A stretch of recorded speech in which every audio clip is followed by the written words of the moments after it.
Olá pessoal, tudo bem com vocês? Eu sou a professora Gisele do canal Gisele Naves e nesse vídeo você vai assistir a resolução de todas as questões do tipo teste de Química da prova da Unifipa, a FAMECA, a prova de 2026. Eu gravei cada questão individualmente que você vai encontrar aqui na área comum para todos os inscritos do canal. Todas as questões de Química têm um vídeo, mas aqui nesse vídeo, esse vídeo é exclusivo para membros do nível 1 S2. Nesse vídeo, todas as questões reunidas, todos os vídeos reunidos num único vídeo para você assistir no modelo simulado. Então eu vou chamar esse vídeo de simulado FAMECA, um simulado assistido. Você vê a questão e já resolve comigo. Espero que você aprenda muito com essa prova e treine muito para as provas da VUNESP. Que seja uma boa aula para todos nós. Você vai assistir a resolução da questão número 56 do vestibular da Unifipa, a FAMECA, o vestibular de 2026. O enunciado da questão nos trouxe: amostras de um meteorito apresentaram a composição isotópica do elemento crômio diferente da encontrada no planeta Terra. Uma análise por instrumentos dessa amostra indicou que a massa molar do elemento é 52,4 unidades de massa atômica, que a gente usa a letra U, e a presença de 3 isótopos do elemento, sendo os isótopos crômio 50, crômio 52, apresentaram respectivamente 5% e 70% do total de crômio. O número de massa do terceiro isótopo quanto é? Gente, a resolução aqui que eu vou montar para vocês, ela é muito parecida com aquela que eu te apresentei no mapa mental, que eu vou deixar como vídeo vinculado. A história é a seguinte: o elemento crômio, ele tem 3 isótopos. O texto te informa que 5% desse cromo é do cromo 50, 70% é do cromo 52. E o cromo que eu não sei o número de massa dele, sobrou para ele ser 25%. Eu vou utilizar a fórmula do mapa mental que eu te avisei, sabendo que a massa é 52,4. Então, vou fazer o cálculo do uso da fórmula. Bom, agora eu vou efetuar cálculo. Espero que você tenha percebido que eu joguei o 100 para cá e fiz essa conta. Agora, sigo fazendo o cálculo. Deixando o número de um lado e incógnito de outro, vou chegar aqui em 1.350 dividido por 25 é o valor de x. Feito o cálculo, eu chego no número 54. Então, a massa atômica e o número de massa desse terceiro isótopo é 54, como está indicado na alternativa C. A resolução da questão número 57. O enunciado era muito longo e por isso eu não consegui fazer esse vídeo em um shorts. Por isso, vai ser num vídeo mesmo. Mas ainda assim, vou tentar comprimir para ser o mais rápido possível. Para a gente resolver qualquer questão, começamos pela leitura do enunciado. A extração de compostos orgânicos presentes em plantas pode ser feita por meio de um processo chamado extração ácido-base. A figura apresenta a sequência de etapas realizadas para a extração de um ácido graxo, composto apolar presente em cascas de tangerina. A sequência da figura diz assim, você vai remover a casca da fruta, vai triturar, vai adicionar soda cáustica e aquecer, vai filtrar, fazer uma filtragem inicial, vai centrifugar, vai adicionar ácido clorídrico à fase líquida até um pH igual a 2, vai fazer uma extração com solvente orgânico, vai evaporar o solvente orgânico e armazenar o ácido graxo. E a pergunta do exercício: a transformação do ácido graxo em um composto mais solúvel em água ocorre em qual etapa? O que o aluno aqui tem que lembrar é como é um ácido graxo. Um ácido graxo, moçada, é um ácido carboxílico, velho conhecido de todo aluno que estuda química orgânica. Mas o que difere um ácido graxo de outros ácidos carboxílicos é que esse ácido graxo tem uma cadeia longa. E como o texto disse que é apolar, então essa cadeia, esse radical é longo mesmo. Estamos falando de 17, 18, 19 carbonos. E aí, por isso, a porção apolar muito longa faz com que o nosso ácido graxo seja então, portanto, apolar. A pergunta é: transformação do ácido graxo em composto mais solúvel em água, ou seja, eu quero transformar ele em algo que tem uma porção polar mais expressiva. Sendo ele um ácido graxo, um ácido carboxílico, quando um ácido carboxílico reage com uma base forte, como NaOH, acontece aquela reação que a gente chama de saponificação. Esse O sai daqui junto com o OH e forma água, e eu tenho a formação de um sal de ácido carboxílico, uma molécula anfifílica que tem uma porção polar que interage com água por interações especiais chamadas do tipo íon dipolo. Então, o nosso gabarito aqui é a adição de NaOH. Eu achei essa questão bem complexa, o aluno tinha que ter um domínio muito grande sobre as reações orgânicas para conseguir montar essa reação. Mas enfim, o gabarito é esse. A questão de hoje é a questão número 58 e o enunciado dela nos trouxe: a alquimia, precursora da química moderna, era praticada por pensadores e estudiosos que buscavam a compreensão de fenômenos físicos e químicos, por meio de observações da natureza e pela realização de experimentos baseados muitas vezes em crenças filosóficas e místicas. Os alquimistas acreditavam, entre outras coisas, que seria possível transformar metais comuns em ouro, um processo chamado de transmutação. Esse processo, no entanto, nunca foi realizado por nenhum alquimista, porque a transmutação depende. Então, gente, a questão está perguntando como é que um átomo de um determinado elemento se transforma em átomo de um outro elemento. Para mudar o elemento, você lembra o que tem que acontecer? E para você saber o que é que tem que acontecer para mudar o elemento, você tem que lembrar o que é que define o elemento. E o que define o elemento é o número atômico. E o número atômico é o número de prótons. Vamos ler as opções. Vou só retomar a pergunta, ó. A transmutação depende da alteração do número de prótons do elemento, o que só ocorre em reações nucleares. Esse é o gabarito dessa questão. A gente vai ler as outras opções para ver por que elas estão erradas. Será que a transmutação depende de modificações na configuração eletrônica?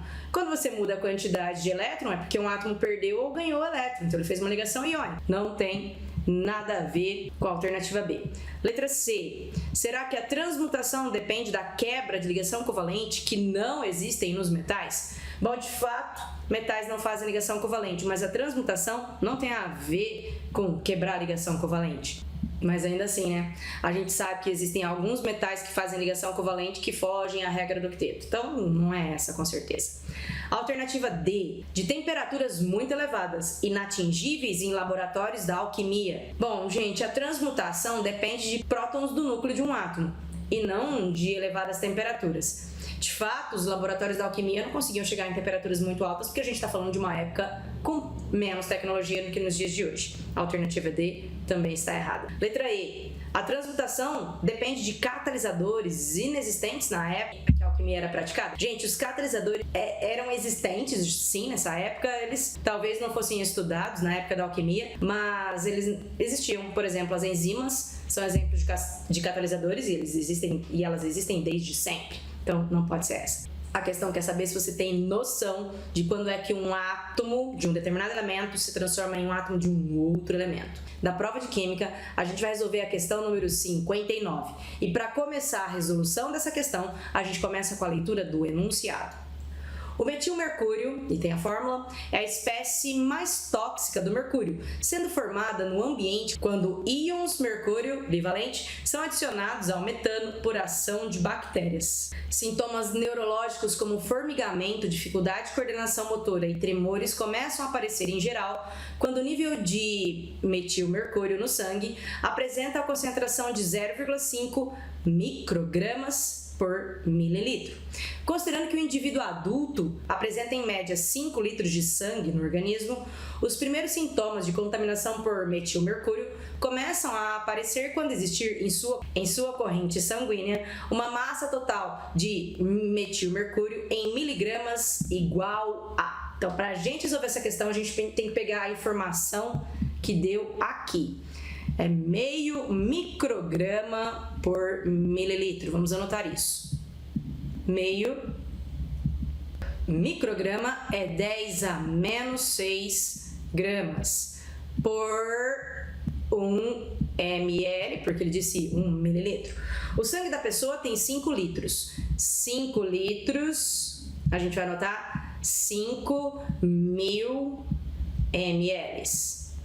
Então, vamos fazer o cálculo e descobrir a massa em gramas. Fazendo conta aqui, meio vezes 5.000, 2.500, vezes 10 a menos 6 gramas. Trabalhando com esse número, isso vai dar 2,5 vezes 10 a menos 3 gramas, mas o pedido foi em miligramas. Passando grama para miligrama, é só fazer vezes 1.000, e vezes 1.000, isso fica 2,5 miligramas, certo? Como disse, nosso gabarito, alternativa E. A gente vai resolver nesse vídeo a questão número 60, que nos trouxe o seguinte enunciado. Um experimento didático envolve a reação entre os íons permanganato e iodeto, conforme a equação química balanceada.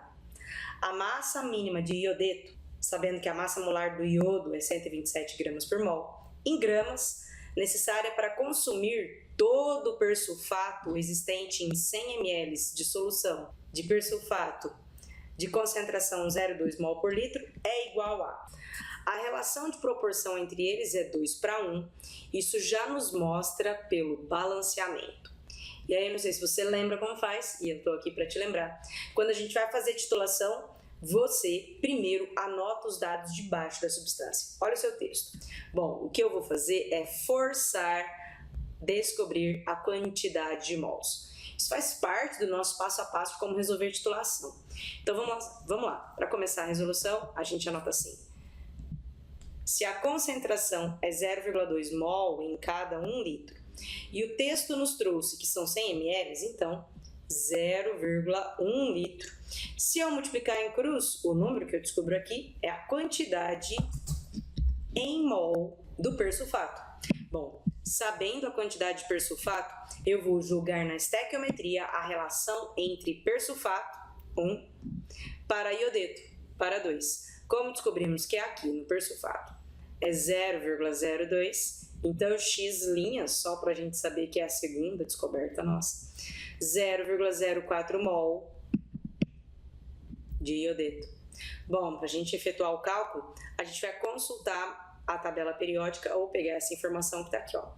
O texto me trouxe que a massa molar do iodeto é de 127 gramas por mol. Isso significa que em cada 1 mol tem 127 gramas. Então, vamos lá. 127 gramas é a massa de cada 1 mol.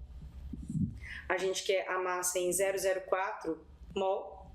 Multiplicando em cruz, eu vou então descobrir qual que é a massa do iodeto. Bom, fazendo regra de 3, a multiplicação aqui, chegamos em 5,08 gramas, tal como está indicado na nossa alternativa D, que é o gabarito dessa questão. O teste número 61. O enunciado nos trouxe a amônia NH3, quando presente em corpos hídricos como rios, lagos e aquíferos e oceanos, em condições aeróbicas, sofre oxidação por bactérias presentes nesses corpos d'água. Esse processo de oxidação leva à formação de íons nitrato, NO3-, como produto final, envolvendo a maior variação de número de oxidação que o elemento nitrogênio pode sofrer. Neste processo, o valor dessa variação do número de oxidação do elemento nitrogênio é igual a... Então, vou começar colocando exatamente as substâncias que a questão me falou.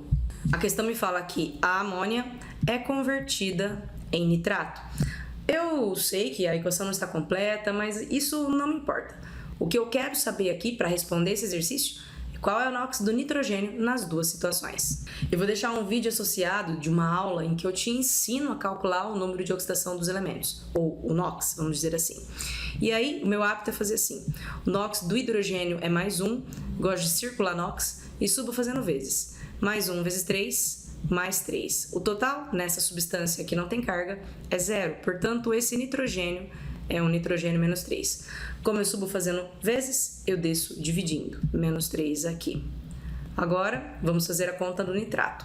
O oxigênio é menos 2, e menos 2 vezes 3, menos 6. Agora o total não é 0, o total é esse menos 1 que está aqui. Então, para isso, o nitrogênio tem que ter o NOx mais 5.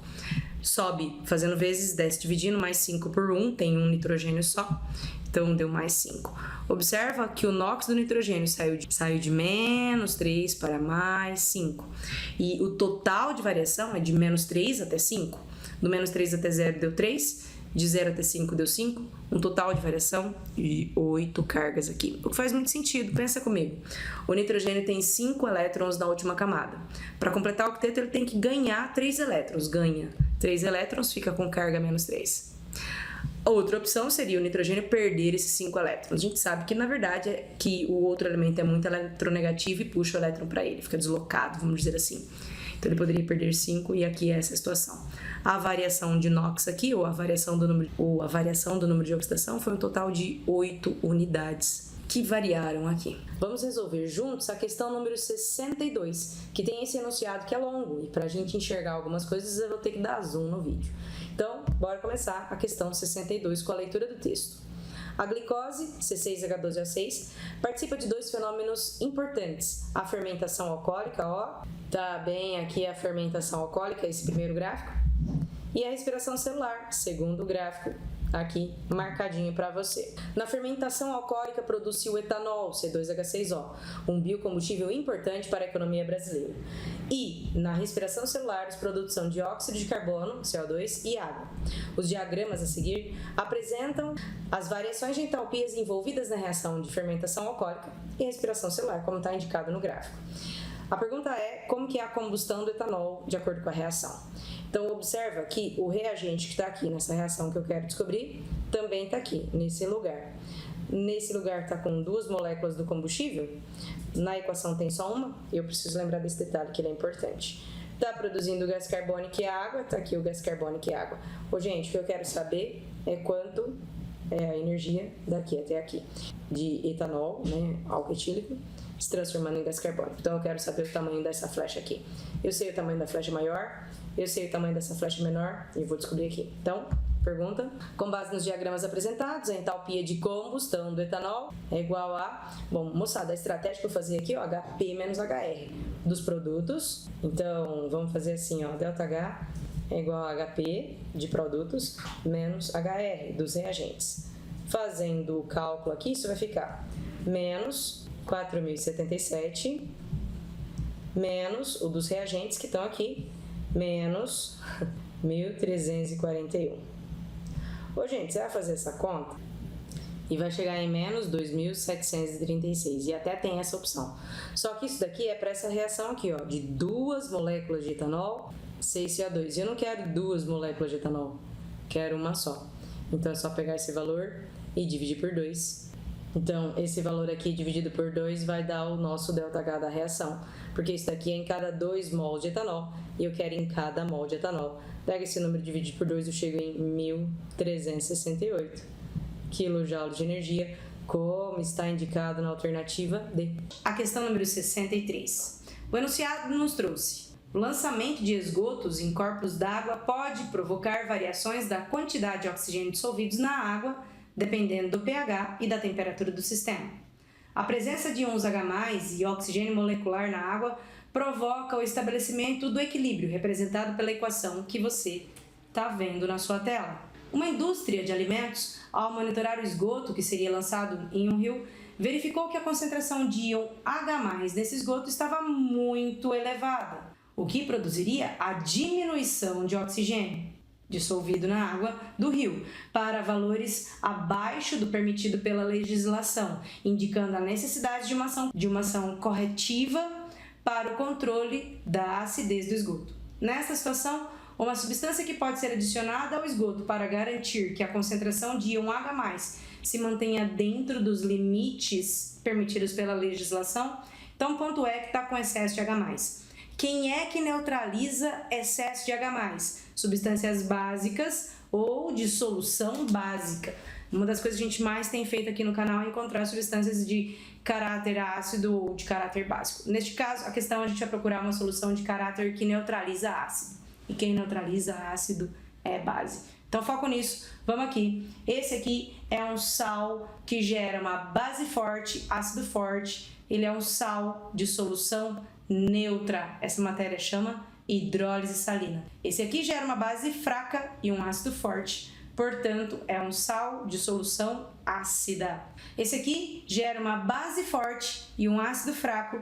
Portanto, é um sal de solução básica. Nosso gabarito vai ser a letra C. Vamos seguir olhando as outras alternativas para você lembrar como faz hidrólise salina. Esse aqui é um sal que em água gera uma base forte, ácido forte. Quando os dois são fortes, a solução fica neutra.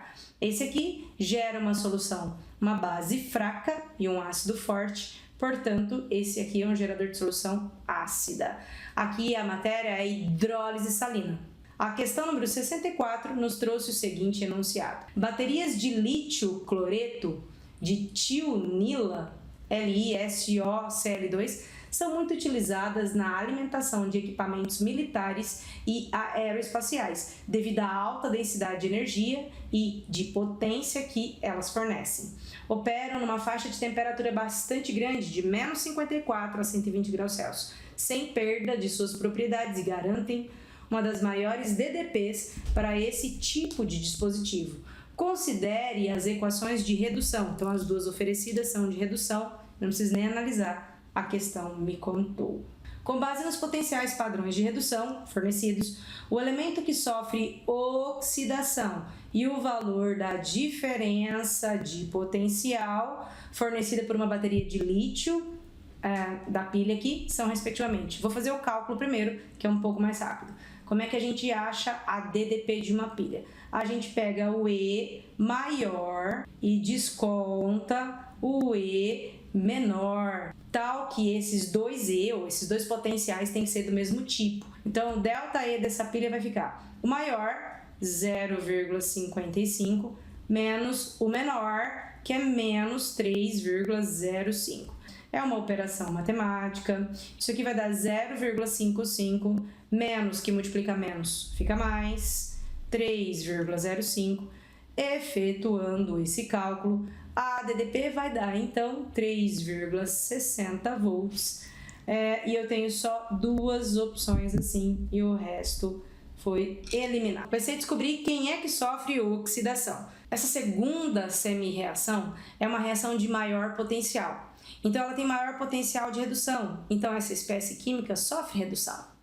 Se essa espécie química sofre redução, a equação de cima é a equação de oxidação. E aí, ela veio escrita a redução e eu preciso dela a oxidação. O que eu vou ter que fazer com ela? Inverter. E na hora que eu inverto, o reagente passa a ser o lítio. Então, é o lítio que sofre oxidação. Por isso, o gabarito dessa questão é a alternativa E. Lítio sofre oxidação e o maior diferencial de potencial, maior DDP, é 3,60, que é o maior valor que a pilha pode ter. A questão número 65 da prova nos trouxe o seguinte enunciado. Uma empresa especializada na produção de radioisótopos para uso em medicina produziu em um mesmo dia massas iguais de radioisótopos do samário 153, com tempo de meia-vida de 48 horas, e iodo 131, com tempo de meia-vida de 8 dias. Após 16 dias, a razão entre as massas de iodo e de samário será igual a... Então, vamos organizar essa questão um por vez. Como o texto me pediu a razão entre as massas de iodo e samário, eu vou fazer primeiro do iodo. A gente não sabe qual é a massa inicial do iodo. Vou escrever massa inicial do iodo. E para chegar na metade da massa inicial do iodo, massa inicial dividido por 2, demora um tempo de meia-vida. E a meia-vida do iodo é de 8 dias. Aqui. Só que eu quero 16 dias, então eu faço mais um decaimento. A metade de um número que está à metade vai dar 1/4 desse número. Então, esse aqui é o total após 8 mais 8 quer dizer 16 dias, que é o que a questão pediu pra gente. Então, sobre o iodo é massa inicial por 4. Agora, eu vou fazer uma análise sobre o samário. E aqui, agora, eu também não sei a massa inicial. Vou escrever massa inicial do samário, MI de inicial.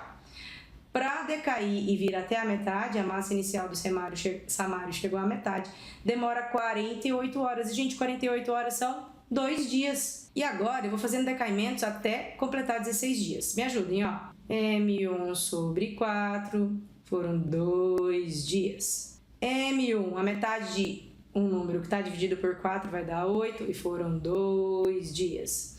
Total até agora, 6 dias. E então eu vou fazendo decaimentos, vou vir para cá.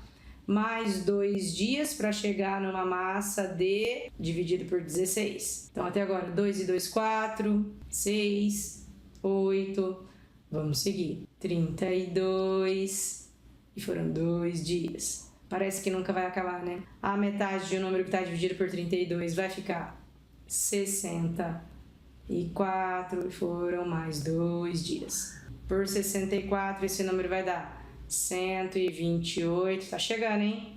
2 dias. E mais um decaimento vai ser esse número por 256 mais 2 dias. Moçada, olha só, depois de um total, vou sair somando os 2 dias, depois de um total de 16 dias, como me pediram, a massa chegou em um número dividido por 256. E eu preciso dar razão entre eles. Vou organizar de outra cor aqui para ver se fica um pouco mais didático. Do iodo, M1 sobre 4. Do samário, M1 sobre 256. Agora, moçada, essa massa inicial é igual, porque o texto avisou pra gente, massas iguais.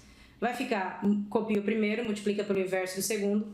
Meu cálculo vai dar, assim, 256 dividido por 4. E feita essa conta, eu chego em 64. Essa é a razão aqui. Bom, aqui a prova estava testando se você tem paciência de ficar fazendo conta, né?